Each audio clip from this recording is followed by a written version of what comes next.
Fair question. Here's how I define coaching. I say it's a personal conversation focused on developing an awareness of what's working and not working, and provides a structure to think through alternatives, resulting in an action plan. It's a mouthful. Let me take it apart.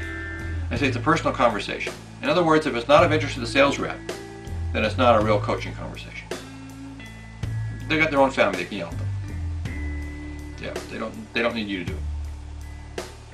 Yeah, because if they're not primarily interested in it, it's not going to be an effective coaching conversation. Okay, focusing on developing an awareness. Yeah. Self-awareness, self-responsibility. Yeah. See, without awareness, they don't have the options. Yeah. Remember, because they're in charge of their own behavior. We can influence their thinking. They'll impact their behavior, but they're in charge of that behavior.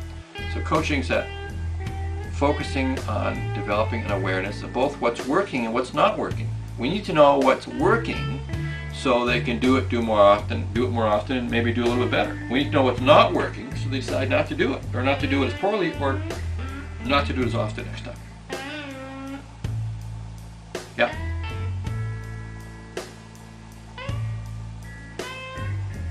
Sure. All right, providing a structure to help you think through alternatives.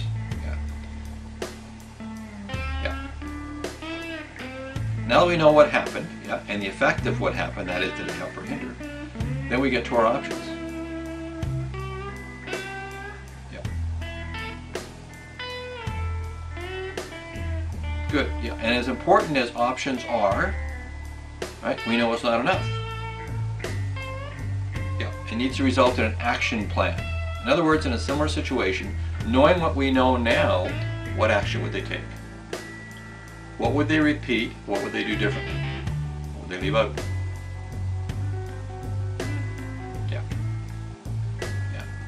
When the elements of that definition are all in play, you significantly increase the chances of a more effective coaching conversation. Yeah. That's right, because it's based on the philosophy that it's not what we know that gets us our results, but it's what we do with what we know. All right, so my questions, sure. Is it time to upgrade your working definition of sales coaching? Good. There's some elements here you want to improve? Good. Okay. So when's a good time to do that? Good. Okay. I'll look forward to your email in terms of how you apply the new definition to your next coaching session. Good. You're welcome.